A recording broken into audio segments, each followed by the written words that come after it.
Namato Ratanatayasa. May I pay homage to Triple Zim, the Buddha, Dhamma, and the Sangha. My respect goes to my parents and my teachers.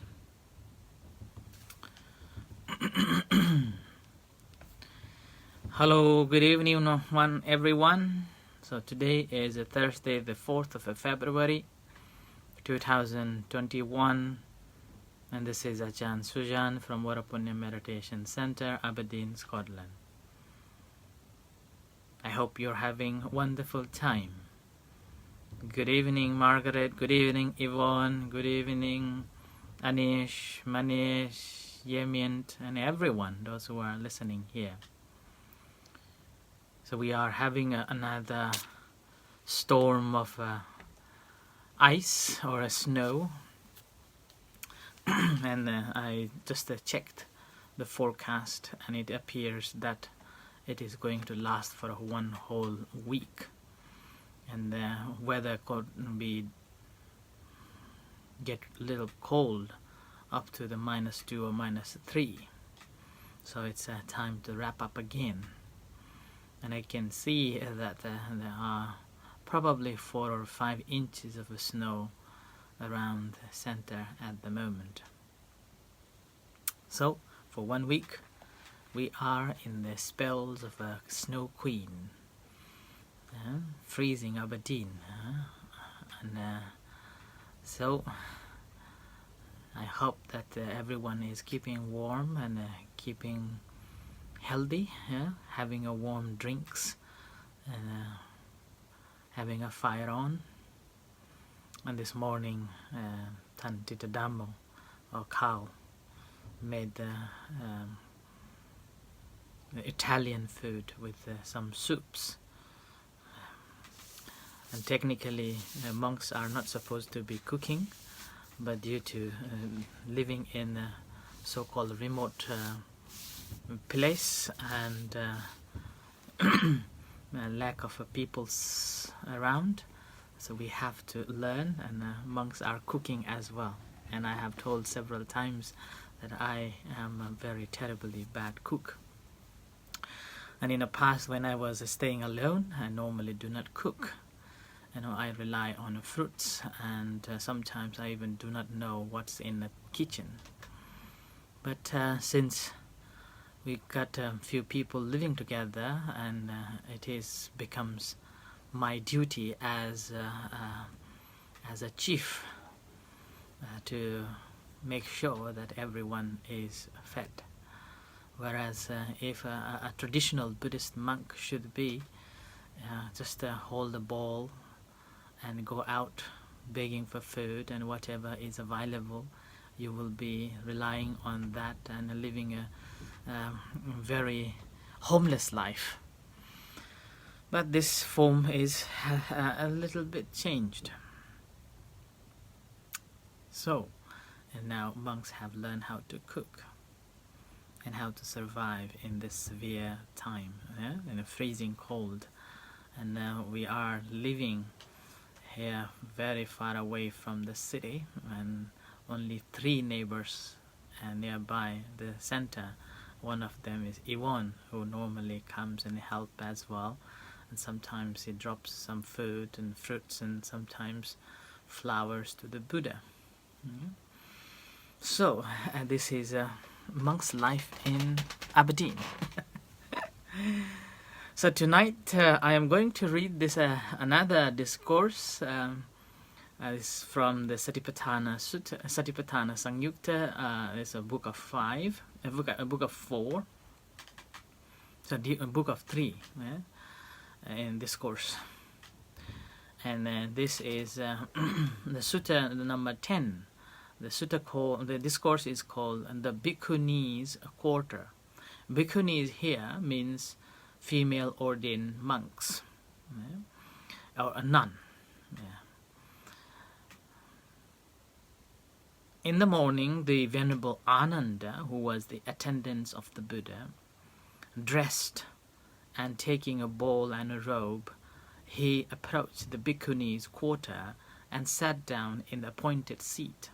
So obviously, even in Thailand or in Myanmar and even some part of Sri Lanka and Laos and Cambodia, monks will wear a robe properly and take a bowl and go into the villages to collect the food for the day. And similarly, Venerable Ananda, who was the attendant of the Buddha, who normally be with the Buddha wherever Buddha travels, so he also wear properly wear a robe, and holding the bowl went into the bhikkhunis' quarter. So bhikkhunis are basically female nun or female monk, who was in the beginning. In the beginning, nuns were not allowed to be ordained in the Buddhism. Buddha didn't allow initially, thinking that the situation and condition weren't suitable. But however, later, with the support of Venerable Ananda, who was the attendants, able to convince the Buddha that it is appropriate for people to a female to be ordained as a nun too, on the basis that even the females can attain the liberation. So on that reason, Buddha allowed female to ordain as a monk. And since the female has got this the help to convince the Buddha to ordain female monks, normally bhikkhunis or the female nuns would respect the Venerable Ananda highly too. So in the same time, oftentimes he will be invited to teach in the bhikkhunis or the bhikkhunis' quarter. Here, bhikkhunis' quarter basically again means that during those days, because of the danger may occur to the female nuns, female monks, they are not allowed to stay in a separate temples or separate from the monastery where the monks are. So, and it was designated as a separate quarters for the female ordained monastics. And oftentimes female or the bhikkhunis and nuns would invite Venerable Ananda for the teachings and help in regards to the practice. And it happened that on that morning when he was about to go to the collection of the food or alms around, and he thought that this is he was just visiting this quarter, which was again from the commentary suggests that he was invited. So as he approached to the quarter, and there was prepared seats and appointed seats, so he sat down, and then a number of bhikkhunis approached the Venerable Ananda, paid homage to him, sat down to one side, and said to him, and with a delightful that every time whenever Ananda visits, all the bhikkhunis would rejoice and delight, so that they will have opportunity to converse on the Dhammas. So similarly, on that morning, after he has sat down, he was asked, he was told by the bhikkhunis, saying, "Here, Venerable Ananda, a number of bhikkhunis, dwelling with their minds well established in the four establishment of mindfulness, perceive successively loftier stages of distinction." So here, basically informing that in that quarter or in that monastic order, and there are a number of bhikkhunis who were practicing in accordance with the four establishment of a mindfulness or a satipatthana. They have managed to develop higher knowledge and distinction from the past, like gaining more knowledge from what they have already understood. So basically, the past knowledge they have, and they have practiced the meditation and gained more knowledge regarding it. So in that, and the Ananda replied saying, "So it is, sisters, so it is. It may be expected of anyone, sisters, whether bhikkhus or bhikkhunis, who dwells with a apologies who dwells with a mind well established in the four foundations of a mindfulness, that such a one will perceive successively loftier stages of distinction." So here, after hearing the sharings of all the nuns, Venerable Ananda simply confirms that it is possible, and certainly someone who is practicing, whether they are bhikkhunis or bhikkhus, and even including whoever practice in accordance with it, it is certain that they will perceive successively loftier stages of a distinction. So new knowledge will gain, it is for sure. Then the Venerable Ananda, after that, Venerable Ananda gave a talk and instructed, exhorted, inspired, and gladdened those bhikkhunis with the Dhamma talk. After which he rose from his seat and left. Then the Venerable Ananda walked 4 arms in a Savatthi. In Savatthi. When he had returned from the alms around, after his meal, he approached the Blessed One, paid homage to him, sat down to the one side, and reported all that had happened. So here, again, Ananda, since he was being an attendant of the Buddha, he had quite a privilege for the audience with the Buddha at any time, any moment. And he probably had a thought to report to the Buddha what he had heard, that all the nuns or bhikkhunis, the achievements. So he went into the Buddha, paid respect 3 times to the Buddha, and then reported what had happened.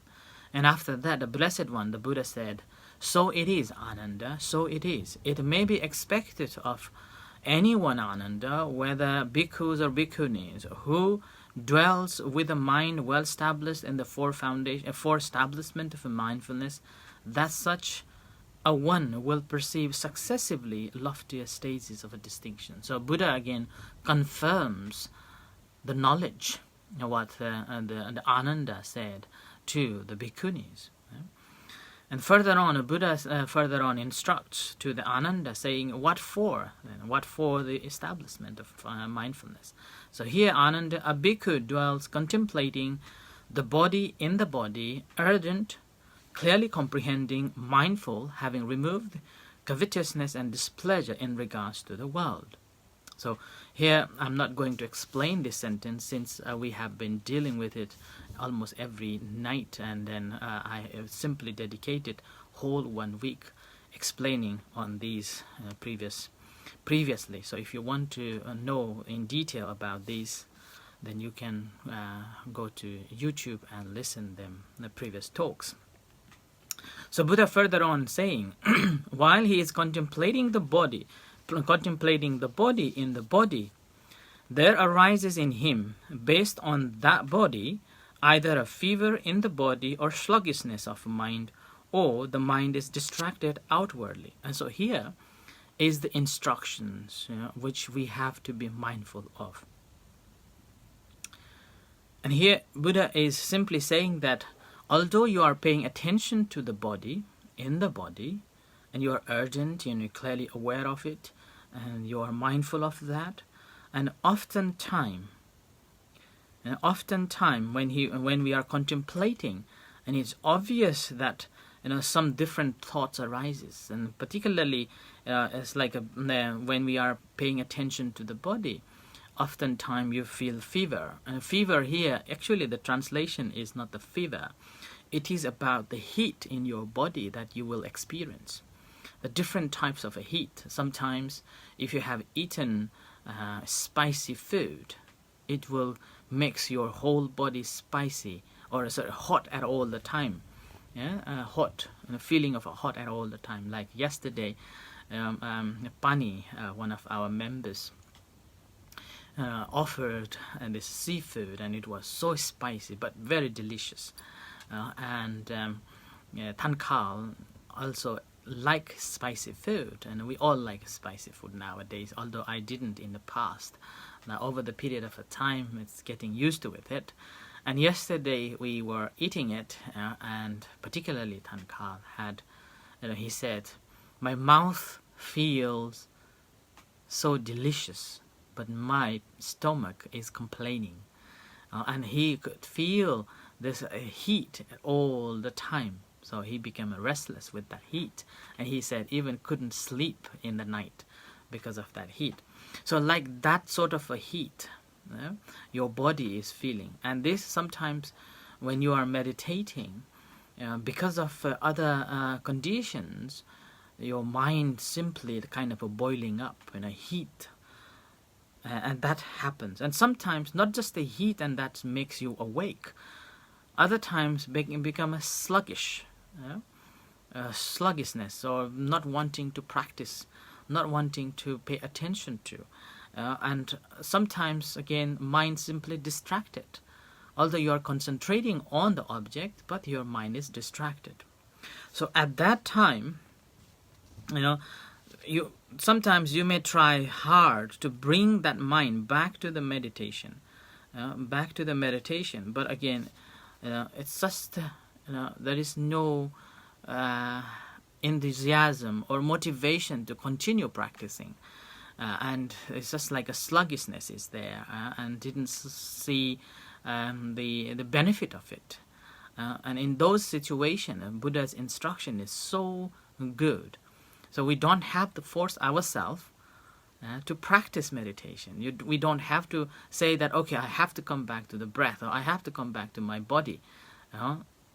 And you try hard and still it's not working. So in that case, the Buddha is saying that then one should direct his mind towards some inspiring signs. So in that moment, we basically, with our intention, we are diverting our attention to something which is interesting. And here, interesting doesn't mean something worldly matters, but it is something that will inspire us to continue practicing. You may think of someone who has been practicing a lot, or someone who has practiced and gained a lot of benefit out of it, and someone who is compassionately helping you towards this practice, and after practicing for some times you are feeling better and you continue, and understanding that compassion. So with this, it will energize you to practice. And more so, we normally what we do is, we will think of the Buddha as someone who has given this wonderful technique, and out of compassion, he traveled for 45 years, explaining and sharing his knowledge, expecting nothing in return. And in order to be enlightened, he had lived so many eons of life and sacrificed his life after life simply to gain this knowledge. And after that, out of compassion, he's sharing it. And how fortunate we are to get this opportunity to learn about this teaching, and also practice about this teaching, practice in accordance with these teachings. Further on, how fortunate we are that we have got someone who is guiding us, instructing us. So with this, whenever we are thinking about his sacrifice, thinking about his compassion, thinking about his kindness, and quite often it energizes you to continue practice. So you will be able to overcome your laziness, overcome your restlessness, like that. So that's why sometimes if you feel really down, you feel that you don't want to do, a lazy and sluggishness, just simply change your object of meditation. So mentally you are diverting your attention to something which is interesting. And now further on, the Buddha said, when he directs his mind towards something inspiring sign, gladness is born. So obviously we will feel very glad to think about or to see about, like as I mentioned, whenever I think of the Buddha and his compassion and his dedication and his sacrifice, and how fortunate I am to have this opportunity to learn the Buddha's teachings and practicing, and meanwhile, and I feel so honored to share with so many people about this teaching. So with this always brings me glad in my mind, and I always feel rejoice in it. And further on it says, when he is gladdened, rapture is born. So feeling rapture, elated. When the mind is uplifted by rapture, the body becomes tranquil, and it is very easy to understand. The moment when we feel lighter, when we feel joy, when we feel glad, our mind is becomes so calm. And when our mind becomes calm, our body obviously feeling lighter and calmer and tranquil. This again I have experienced in my first 10 days meditation, silent meditation retreat before I became a monk. And I still remember that feeling of such a light and such a bright and so sharp and so shiny my mind was. And with this I was feeling so lighter, and like I could ever fly, like that. And one tranquil in body experience happiness. So when our body is tranquil, obviously we will feel happiness. The mind of one who is happy becomes concentrated. Yeah? So this is, it's a step by step teaching us how to practice meditation. It is not just like a one way. Now I have to pay attention to the breath at all the time, or rising, falling at all the time, or any object all the time. And doesn't matter whatever is happening in my mind. I just need to pay attention to focus on that and going on with that. It brings only trouble, and even it brings dissatisfaction of the practice, or sometimes you may not be coming back to practice because it's terrible, it's so hard, and it doesn't bring any benefits at all. Yeah, so that's why we have to have a right understanding on that. We can change our object of a meditation into something which is very interesting and inspiring. And basically we are diverting our attention to there.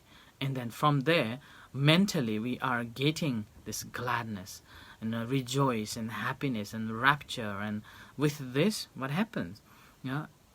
When we are happy, it's easy to concentrate. It's like when you are very enthusiastic and you feel so happy to be part of the practice of a meditation, then it's very easy to concentrate. And that's how when your mind is happy, it's easy to be concentrated. Now, here, the further instruction we have to remember. And then once we have attained the concentration, then we have to reflect and recollect, saying that the purpose of the purpose for the sake of which I directed my mind has been achieved. Now this is normally whenever we come to practice meditation, our intention is to gain the concentrated mind, to gain the peaceful mind, to gain the collected mind, one-pointed mind. Or in a worldly way of a saying is, in order to let go of any negativities and feeling of happy and joy. And in order to get that, sometimes we practice meditation by using different objects. And then when you are using different objects, and sometimes you feel physical pain or mental sluggishness or laziness, and those situations, simply give up that meditation object and think of something inspiring that inspire you, and continue practicing. As you continue practicing in this way, finally you will gain concentrated mind. So this is called, you are directing your mind to something in order to gain this concentration. Yeah? So you have a you have an object of a meditation, you pay attention to that object, but your mind is restless, and your body feeling very tense, your body feeling very hot, and then your mind feeling sluggish and laziness. At that moment, rather than forcing yourself to pay attention to the primary object that you have already adapted, you simply, with your intention, change the object to something which is inspiring science, such as thinking of the Buddha who had contributed towards sharing this great knowledge. Or you can think of any friend or any teachers that you have listened and inspired you to practice meditation, or someone who has practiced the meditation diligently and gained the benefit out of it. So thinking of that and inspiring you to continue practicing, and gradually with that, gladness, rejoice, and happiness will come. And when you're happy, concentration will arrive, concentration will gain. So with this, and then so he will be withdrawing himself at that moment. Once he gained the concentration, so he is withdrawing himself from that directed object and come back to the primary object. So that's why you may have heard several times in my guided meditation that whenever the mind is distracted, all what you need to do is leave the primary object and pay attention to the distracted mind, observing, acknowledging, noting, and let it go. So during this noting time, you have fully understood, your mind is concentrated on that, and you let go. So you withdraw yourself from that object to the primary object. Okay. So similarly, in the other events, whenever it happens, you simply practice in this way. And here, whenever I am guiding, my instruction is only when the mind is distracted. Whereas in the instruction here, we can see that despite of we are practicing, sometimes we have to intentionally divert our attention to something which is inspiring in similar way. And once we have fully noted, understood, mind is absorbed and concentrated, we withdraw ourselves and back to the primary object. So when we withdraw the mind, we will be not thinking about the object, or we will be not thinking about inspiring object, and not examining about it, but we simply understood it, and we internally become mindful, and that's how you feel happy and joy. So unfortunately, I won't be able to complete the second part of this discourse, which I will continue tomorrow, and will explain in non-direction way how we develop our concentration and mindfulness. So I end here for tonight, and thank you everyone for listening, and may you all be well and happy. May the Buddha Dhamma Sangha bless you, and stay warm, take care, and see you. So in a few moments time, we're going to have evening chanting and guided meditation. You are most welcome to join with us. And if you prefer to join on Zoom, again, the same Zoom account that I have provided is available, so you can join with the Zoom as well. Otherwise, you can follow the Facebook, the chanting and guided meditation. So until then, good night and see you shortly. Sadhu.